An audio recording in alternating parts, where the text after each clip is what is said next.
কাশ্মীরে পাথর ছোড়া বন্ধ করেছি আমরা শ্রীনগরে। দেখুন, আমরা কোনো ধরনের কোনো অশান্তি আমরা পছন্দ করি না এবং আমরা আশাও করি যে এই ধরনের অনভিপ্রেত সংঘাতমূলক কোনোভাবে ক্ষোভের বহিঃপ্রকাশ হবে না যেটা অশান্তি ডেকে আনে। কিন্তু পাশাপাশি পুলিশ প্রশাসনকেও এমনভাবে তাদের সিদ্ধান্ত বা নীতিগুলি তারা কার্যকর করুক যাতে মানুষকে বুঝিয়ে, মানুষকে সময় দিয়ে একটা দীর্ঘদিনের আবেগ, দীর্ঘদিনের রীতি, দীর্ঘদিনের অভ্যাস, সেটা যদি আচমকা অমুক তারিখ থেকে নয়, বাস্তব কিছু সমস্যা থাকে, স্থানের সমস্যা থাকে, এই জায়গায় এত মানুষ ধরতে পারেন, সপ্তাহে একদিন ওখানে ধরা সম্ভব নয়। তো সেটা যদি সময় না দিয়ে, না বুঝিয়ে বলপ্রয়োগ করে করার বা প্রশাসনিক সিদ্ধান্ত আচমকা রূপায়ণের জন্য চাপ দেওয়া হয়, সেক্ষেত্রে কিছু মানুষের কিছু সমস্যা তৈরি হতে পারে। আমরা চাই না কোনো ধরনের উত্তেজনা তৈরি হোক, আমরা চাই না কোনো ধরনের হিংসাত্মক ঘটনা হোক।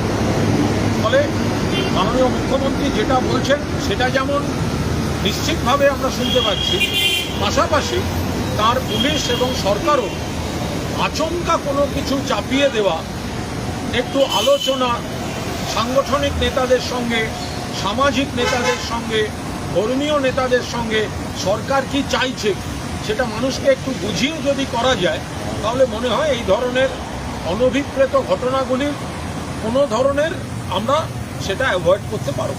যে বাংলায় এই যে বুলডোজার যেটা চলছে বলে, সেক্ষেত্রে তৃণমূল কংগ্রেসের ভূমিকা কি এখানে? এইভাবে আমরা কোনো অবস্থাতে এই বুলডোজার রাজনীতি কোনো অবস্থাতে আমরা সমর্থন করি না। আমরা তীব্র নিন্দা করছি, আমরা তীব্র বিরোধিতা করছি। এ বিষয়ে আমাদের দলের যা যা বক্তব্য এবং কর্মসূচি সেটা আপনারা দেখতে পাবেন শিগগিরই। আমাদের পরিষ্কার বক্তব্য, বুলডোজার কখনো বাহুবলের প্রতীক হয়ে উঠতে পারে না। কেউ যদি কোথাও কোনো বেআইনি কাজ করে তাকে নোটিশ দেওয়া হোক, সময় দেওয়া হোক, আত্মপক্ষ সমর্থনের সুযোগ দেওয়া হোক, তারপর যা যা হবার হবে। যেভাবে রেল যেভাবে হকার উচ্ছেদ করেছে আমরা তীব্র নিন্দা করছি। এতদিন আপনারা করেননি কেন? কেন মানুষগুলোকে সময় দেন? গরিব মানুষ, শ্রমজীবী মানুষ, অসংগঠিত মানুষ, ফল বোঝাই ভেঙে দেওয়া হচ্ছে, ছুঁড়ে দেওয়া হচ্ছে, সব কি? এদের মধ্যে অনেক মানুষ হয়তো বিজেপিকেই ভোট দিয়েছেন। এখানে গরিব মানুষ, তাদের সংসার চলে, আবার উল্টো দিকে পথচারীরাও তাদের কাছ থেকেই কেনেন বলেই তো সংসার চলে। পথচারীরা তাদের কাছ থেকে হয়তো সস্তায় খানিকটা কম দামে পান। এইগুলো যদি বন্ধ হয়ে যায়, যদি পুরো বড় দোকান থেকে বা ব্র্যান্ডেড কিছু কিনতে হয়, তার দাম তো নিশ্চিতভাবে আরও বেশি হবে।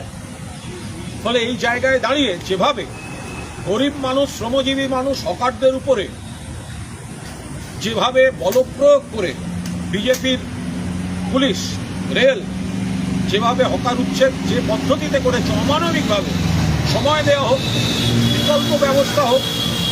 আজকালকার দিনে কারুর রোজগার কেড়ে নেওয়া এরকম অমানবিকভাবে তার জিনিসপত্র সব লণ্ডভণ্ড করে দিয়ে, এটা হতে পারে না। গতকাল দিল্লিতে মৌলানা সাজিদ রাশিদি বলেছেন যে বাংলায় মুসলিমরা ভয়ে রয়েছে, সত্যি? এ ব্যাপারে সরাসরি কোনো মন্তব্য এখনই করব না, কিন্তু যদি সরকার বা প্রশাসনের কোনো মনোভাবে সমাজের কোনো অংশের মনে হয় যে তাদের দিকে অভিমুখ করে কোনো পদক্ষেপ হচ্ছে, অথবা যদি সমাজের কোনো অংশের মনে হয় তাদের সামাজিক নিরাপত্তা ব্যাহত হচ্ছে, সেটা সম্পূর্ণ একটা অনুভূতির বিষয়। তাহলে আমাদের দেখতে হবে সমাজের কোনো অংশের মধ্যে যেন ইনসিকিউর এই ফিলিংটা তৈরি না হয়। আমরা তো সকলকে নিয়ে একসঙ্গে চলা, দল মত জাতি ধর্ম নির্বিশেষে, ভোট আসে ভোট যায়, কিন্তু বাংলায় আমরা সবাই একসঙ্গে থাকি। ধর্মের ভিত্তিতে কোনো ভাতা হয়, পুরোহিত ভাতা এবং ইমাম ভাতা বন্ধ হয়ে যাচ্ছে, আজকে ক্যাবিনেটের সিদ্ধান্ত হচ্ছে। দেখুন, এটা দল নজর রাখছে, এটা দলের বক্তব্য, দল যথাসময়ে জানাবে।